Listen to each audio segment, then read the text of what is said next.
तो अभी मैं फेडेक्स आया हूँ कुछ डॉक्यूमेंट्स प्रिंट करने। तो ये प्रिंटर है, ये इनकी पे मशीन है। अभी मैंने कार्ड डाल के अप्रूव कर दी है, तो अब USB लगा के कलर प्रिंटिंग करते थे और आपसे थोड़ी देर बाद दोबारा मुलाकात होती है।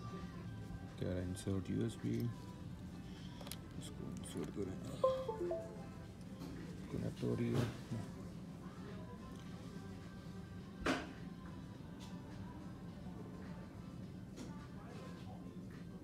और ये सारे मेरे डॉक्यूमेंट्स PDF फाइल में नज़र आ रहे हैं। मैं सिलेक्ट करके प्रिंट करता हूँ। लोड कर रहा है डॉक्यूमेंट को रिव्यू के लिए। तो फेडेक्स के पास A4 पेपर नहीं था, सिर्फ लेटर साइज़ था।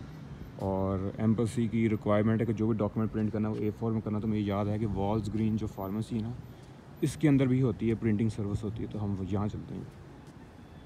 अब इधर आया हूँ, लिखा तो है कॉपीज़ फैक्स नोटरी, अल्लाह करे इनके पास हो।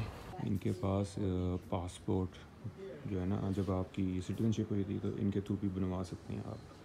तो वो भी सर्विस है। और ये लॉकर्स हैं, अगर आपने रेंट आउट करना हो कि आपकी मेल यहाँ आ जाए करे तो you can rent this out. लेकिन हमारा काम हो गया, डॉक्यूमेंट्स प्रिंट हो गए हैं यहाँ से कलर में A4 में, और $10 और 47 सेंट्स टैक्स डाल के सब कुछ बना है। रीज़नेबल प्राइस है, काम हो गया अल्हम्दुलिल्लाह। सुबह निकलना हमने सैन फ्रांसिस्को को, वहाँ जाके हमारी है डॉक्यूमेंट्स की सबमिशन प्लस बायोमेट्रिक्स।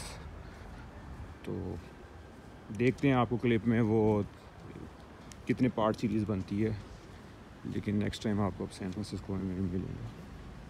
तो सुबह मेरी है biometrics for UK visa at VFS San Francisco. जो लोकेशन है मैं ये लिस्ट कर रहा हूँ क्योंकि इसके रिव्यूज़ ऑलमोस्ट 100 है, 4.9 है।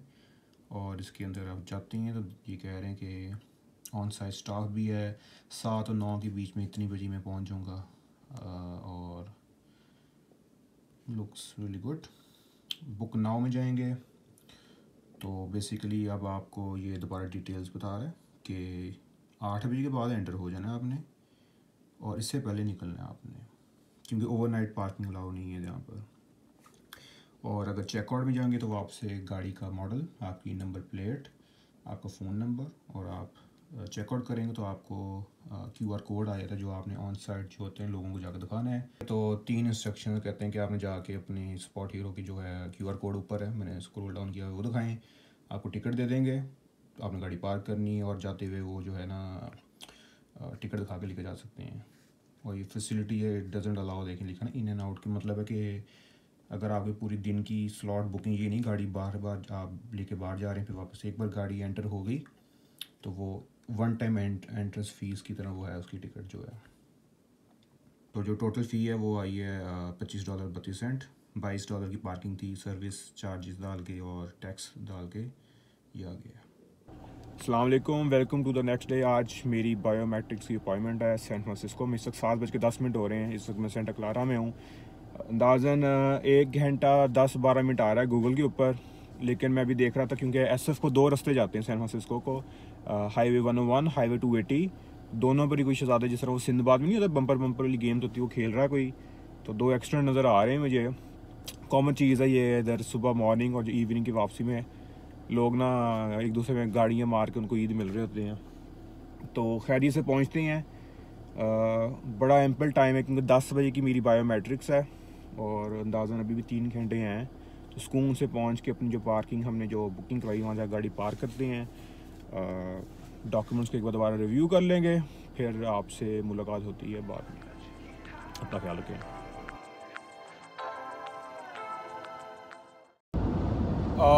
नॉर्मल हाईवे पे काफ़ी रश था, तो मैंने अभी ये जो फुल लेफ़्ट साइड में लेन है, इसको कहते हैं एक्सप्रेस लेन या फास्ट ट्रैक। एडिशनल चार्जेस होते हैं, लेकिन मैंने कहा राधा दें कि बंदा वेट करे, आराम से बंदा इस तरह ग्लाइड करते हुए, लेकिन सारा ये सब एक्सीडेंट आगे कहीं हुआ है तो उसका रश है, तो हमने इस तरह निकल जाना आगे इंशाल्लाह।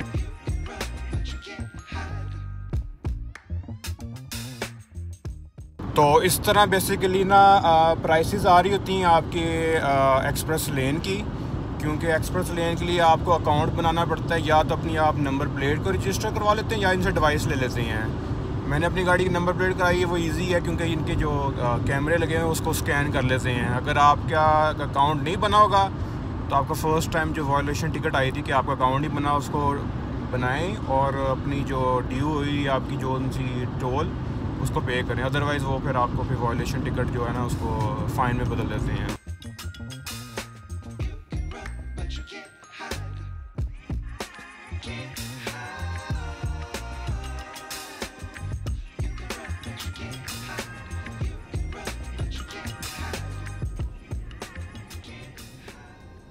सैन फ्रांसिस्को में कॉमन चीज़ नज़र आएगी, वो ये है कि ऑटोमेटेड कार्स के लिए जो आई थिंक रिसर्च हो रही है या डेवलपमेंट हो रही है, तो गाड़ियाँ नज़र आएंगी जिसके ऊपर कैमरे सेंसर्स ही लगे होंगे। हम अपनी पार्किंग पहुंच के अब जाके अंदर गाड़ी लगाते हैं। डॉक्यूमेंट्स हमने पकड़ ली हैं, ऑलमोस्ट 5 से 7 मिनट की वॉक है और हमें ये कार्ड दे दिए कि आप वापस आके आपने ये कार्ड दिखाना है और आप गाड़ी मिल जाएगी।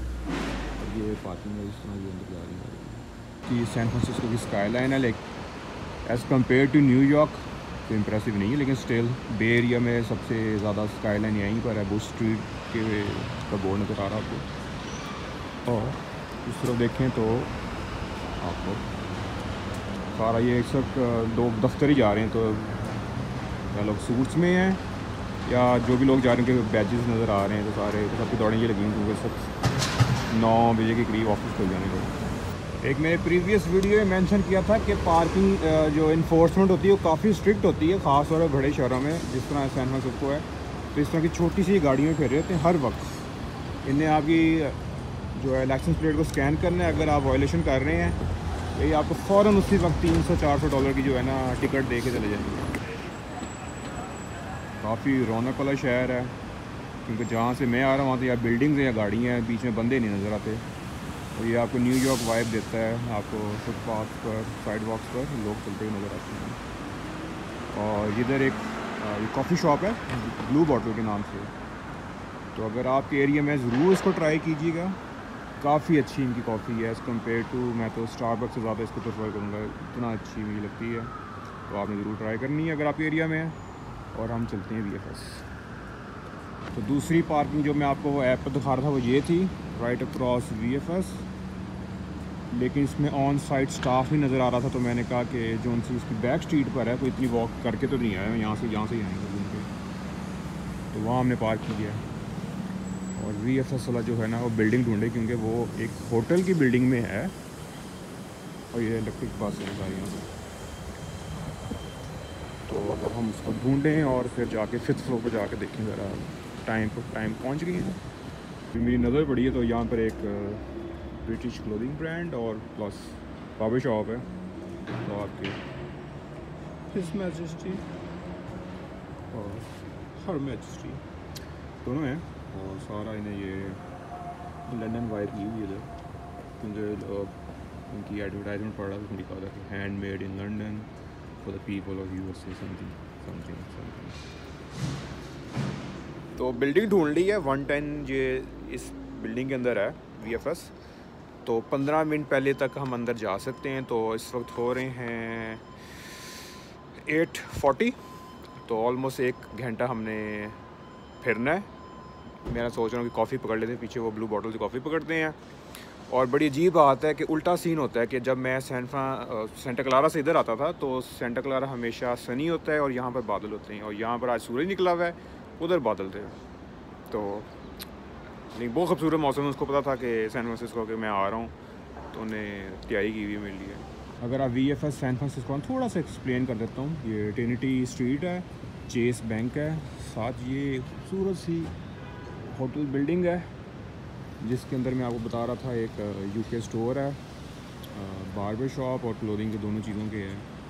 और ये 110 लिखा हुआ है ना, यहाँ से रास्ता है उसका VFS का, सामने इसकी सिक्योरिटी बैठी हुई है, वो आपको अगर आपकी अपॉइंटमेंट फॉर एग्जांपल जो भी है 9 की या 10 की है, 15 मिनट पहले तक आप एंटर हो सकते हैं। और इस साइड पर आपके ये मंजर होंगे, तो काफ़ी इजी हो जाएगा। क्योंकि अगर गूगल करेंगे थोड़ा सा ना मिसलीडिंग है, गूगल कह रहा है कि इस स्ट्रीट के अंदर है, लेकिन ये फ्रंट से इसकी एंट्रेंस है यहाँ से। तो अभी चलते हैं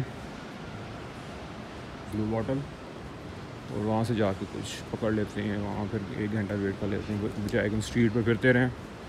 एक तो थक भी जाएंगे, दूसरा हवा भी ठंडी है, इससे बेहतर है कि हम ब्लू बॉटल चले जाएँ। ये आज तो यूनिवर्सल साइंस दे रही है भाई न्यू इंग्लैंड। आ रहा हूँ, बेफिक्र हैं, आ रहा हूँ।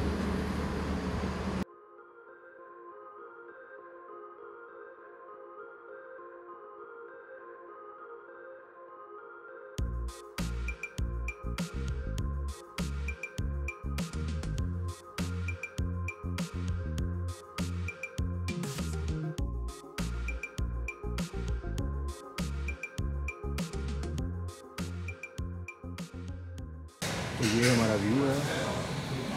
हॉट चॉकलेट लिया मैंने और अंदाज है ना 40 मिनट और वेट करना है हमें। तो समरी देता हूँ। 9:45 पे वापस आया।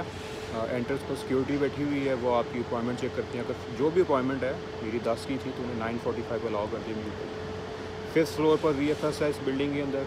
आप जाती हैं, वहाँ पर रिसेप्शन में जो है आपके अपॉइंटमेंट लेटर देखेंगे और कंट्री पूछते हैं कि आपकी कंट्री कौन सी है। तो डिफरेंट कंट्रीज़ के डिफरेंट रूम्स हैं और उस पर डिपेंड करता है कितना रश है और आपकी जो है ना वीज़ा टाइप क्या है। मेरी टूरिस्ट वीज़ा थी तो आई थिंक शायद इसलिए भी थोड़ा सा स्मूथ प्रोसेस था। तो जब वो लिस्ट चेक कर रहे थे, मेरा नाम रीड कर, इसमें आई थिंक 9 और एप्लीकेंट्स टोटल 9 थे, जिसमें से 5-6 पहले ही हाईलाइटेड थे। इट मीन्स कि वो आके चले भी गए थे। तो सुबह 9 बजे वाली होगी अपॉइंटमेंट होगी, तो उन्हें मेरा नाम भी हाईलाइट किया। उन्हें कहा कि हम फॉलो करें। जिस रूम में लेके गए वहाँ पर 2 लोग काम कर रहे थे। उसमें से एक बंदे ने आया, उसने कहा कि आप सीट लें और आपसे पहले एक बंदा उसको फाइल करके फिर आप ठीक हो गया। तो बड़ा खूबसूरत फुल ब्रिटिश एक्सेंट था उनका। कहा भी उन्हें hey mate how are you, okay सही जगह पहुँच गया हूँ। तो बंदा आया, उसने कहा कि अपने डॉक्यूमेंट्स पहन के खाएँ। मैंने सारा वो पैक दिया तो ही वाज लाइक ओ ये तो बड़ा ऑर्गेनाइज्ड है, क्योंकि मेरे डॉक्यूमेंट्स को टैग्स लगे हुए हैं कि ये बारकोड जो है सेपरेटर है, ये है एम्प्लॉयमेंट के लगे, फाइनेंशियल के लगे, अकोमोडेशन के लगे, सारे मैंने सेपरेट करके टैग्स लगे हुए थे और हर डॉक्यूमेंट पे टैग लगा। तो दूसरा बंदा आया, उसको दिखाया, मैंने ये देखो यार ये तो बंदा बड़ा ऑर्गेनाइज्ड है यार, सारे टैग्स लगे हुए हैं और ये उसने अपलोड भी किया हुआ है पहले से। तो उस चीज़ ने ना और फ्रेंडली कनेक्शन बना दिया। फिर उसने कहा कि आप पासपोर्ट में देख सकते हो। मैंने पासपोर्ट दिया। आप पाकिस्तान से? मैं यस। तो किस सिटी से हैं? मैंने कहा लाहौर और फैसलाबाद रीजन के आसपास से हैं। तो बोला कराची से। ओह, तो एक फ्रेंडली कनेक्शन और बन गया। लेकिन ओवरऑल स्टाफ बहुत ही फ्रेंडली है, बहुत ही केयरिंग था और अकोमोडेटिंग था, एफिशिएंट भी बहुत था। उसने मेरे सारे डॉक्यूमेंट्स वापस किए। उसने मेरा पासपोर्ट और जो अपॉइंटमेंट लेटर था वो ले लिया। पासपोर्ट को उसने दोबारा स्कैन किया अपने स्कैनर पर, उनको छोटा सा स्पेशल स्कैनर होता है। तो पासपोर्ट स्कैन करने के बाद उनने मुझे स्लिप दे दी वापस। तो कुछ एडिशनल इन्फॉर्मेशन थी सारे फॉर द प्रोसेस, वो उन्हें दे दिया। मैं ये कहते कि आप रीड कर सकते हैं। अब नेक्स्ट स्टेज था बायोमेट्रिक्स का। तो एक और बंदा आता है, उसने कहा कि आप स्लिप और पासपोर्ट अगर टैग दे दें। तो साथ उन्हें यहाँ शिपिंग लेबल भी ले लिया था जो उनसे मुझे मिला था इनके ही थ्रू, क्योंकि मैंने इनका ब्रॉन्ज पैकेज कराया हुआ है, प्रीमियम प्रोसेसिंग का। तो ये 3 चीज़ें रख ली। फिर बायोमेट्रिक्स वाला बंदा आया, उसने वो चीज़ें पकड़ी। उसने कहा ये रूम है, आपको बज़र जब आएगा, आवाज़ आएगी तो आपने इस रूम में आ जाना। बज़र बजा, मैं रूम में गया। पहले आपका जो पूरा नाम है उसको स्पेल आउट करवाते हैं एक एक, या ये बताएँ डेट ऑफ बर्थ पूछी। उसके बाद उन्होंने कहा कि पिक्चर हुई। उसके बाद फिर आपके 10 उंगलियों की स्कैन हो गया, सिग्नेचर किया। फिर कैमरेज लगे हुए, उनका क्या इस कैमरों में ना खड़े होकर आपने देखना 10 सेकंड के लिए, वो रिकॉर्डिंग हो गई। और प्रोसेस ये है कि जब मुझे फ़र्स्ट ईमेल आएगी कि ये एप्लीकेशन यहाँ से UK हाई कमीशन जो है न्यूयॉर्क में पहुँच गई है, इलेक्ट्रॉनिकली है, वहाँ से विद इन 15 डेज़ कहते हैं कि नॉर्मल प्रोसेसिंग टाइम्स है, तो उसके अंदर आपको डिसीजन आएगा।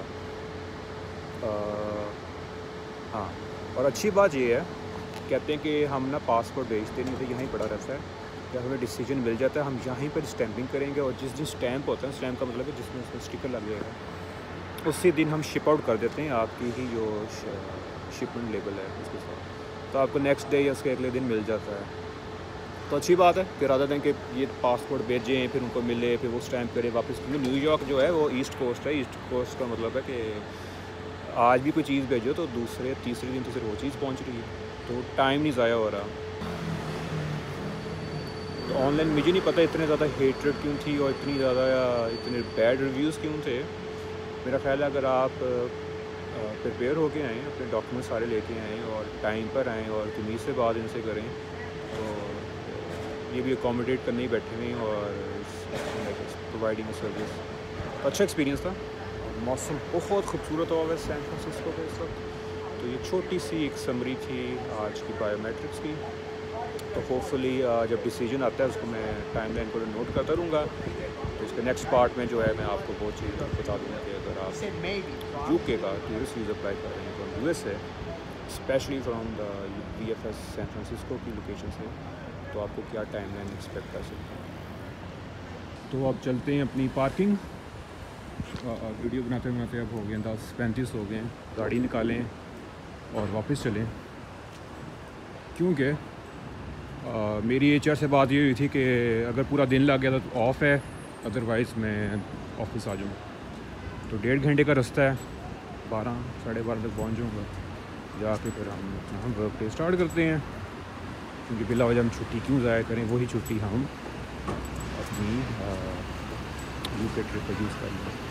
सूरज निकला हुआ है। बहुत ही वियर्ड बात है कि सैन होजे सेंटा क्लारा में बादल थे, यहाँ पर हमेशा सूरज होता है और यहाँ पर सूरज निकला हुआ है, जबकि यहाँ पर हमेशा बारिश और इसमें ठंडी हवा चलती रहती है। लेकिन आप ये देख रहे हैं इसकी जो वाइब या फील ही फ़र्क है।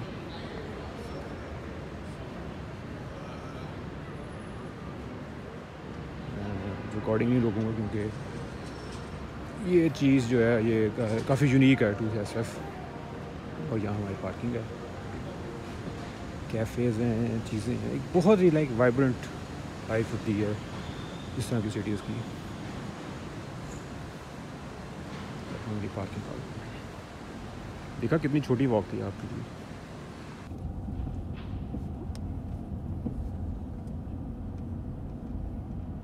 सेल्फ ड्राइविंग कार्स की एक और एग्जांपल है, देखें ये कंपनी है एक और है और ये प्रोटोटाइपिंग कर रही है, उनकी गाड़ी सेंसर्स लगे हुए हैं। तो जो लोग सवाल पूछते हैं कि ऊबर में हम कितना कमा सकते हैं, कि मैं उनको यही बताऊंगा कि 5 साल के बाद ऊबर का जो सीन है ना वो काफ़ी ऑफ है। तो ऊबर या क्रीम जो भी है यूएसए में लिफ्ट, उस पर रिलायंट ना रहें, कुछ स्किल सीख के आएँ ताकि आपके पास ज़्यादा अपॉर्चुनिटी हो काम करने की। फ्यूचर इज़ ऑटोमेशन, ये मैं कहूँगा। आप ये भी सोच रहे होंगे कि मैंने VFS के अंदर क्यों नहीं वीडियो बनाई। जब आप एंटर होते हैं तो वो ख़ुद भी कहते हैं कि डोंट यूज़ फ़ोन, और दूसरा हर जगह जो है ना वो पोस्टर्स लगे हुए हैं। तो एक असूलन तौर पर जब भी कोई रोक दे या जहाँ पर पोस्टर लगा हुआ जहाँ आपको परमिशन नहीं है तो आप वहाँ रिकॉर्डिंग नहीं करनी चाहिए। रिकॉर्डिंग के अलावा जब वो फ़ोन भी कह दें कि नहीं यूज़ करना, लोग यूज़ कर रहे थे नोटिफिकेशन, मैंने वो भी नहीं किया। तो ये भी हैबिट, स्पेशली तौर पर अगर आप किसी भी बाहर की कंट्री जा रहे हैं तो आपने ये चीज़ों का ख्याल करना है। इन चीज़ों से बहुत फ़र्क पड़ता है और छोटी छोटी चीज़ें होती हैं जो आपकी जो है पर्सनैलिटी को भी डेवलप करती हैं। तो you have to respect the rules, या जो भी उस वक्त लॉ है उस एरिया का, उसको आपने अहमियत देनी होती है। तो एक और इंटरेस्टिंग बात ये थी कि जब मैं ब्लू बॉटल कॉफ़ी शॉप पर बैठा हुआ था तो एक बंदा पहले बाहर से गुजरा, उसने फाइल्स पकड़ी हुई थी, तो अंदर आया, पास बैठा, तो उसने कहा कि I think we are going to the same place for the same purpose. मैं उसको देखा, मैंने कहा VFS, कहता है यस। उसकी फाइल्स, उसके ऊपर अपॉइंटमेंट लेटर पड़ा हुआ था।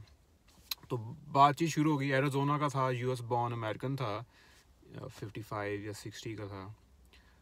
तो कॉन्वर्सेशन से पता लगा कि बहुत सारे US सिटीजन्स हैं वो अब मूव कर रहे हैं टू यूरोप, क्योंकि यूरोप का जो, वही एक प्रीवियस वीडियो में आई थिंक मैंने मेंशन किया था कि उनका जो सोशल वेलफेयर सिस्टम जो है वो बहुत डिफरेंट है USA से।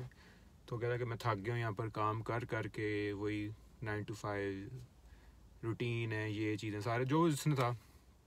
तो वो अप्लाई कर रहा था settlement visa plus business opportunity, को एक इनकी स्कीम चल रही है यूरोप के लिए, अमेरिकन के लिए। तो क्या पोर्चुगीज़ के लिए उसने अप्लाई किया हुआ था। तो कॉन्वर्सेशन होती रही, क्योंकि अब घंटा तो मैंने भी अपना गुजारना था। तो पता लगा कि उसका एक और दोस्त है, जो उसने पूछा ना कि आप कहाँ से, मैंने कहा पाकिस्तान से।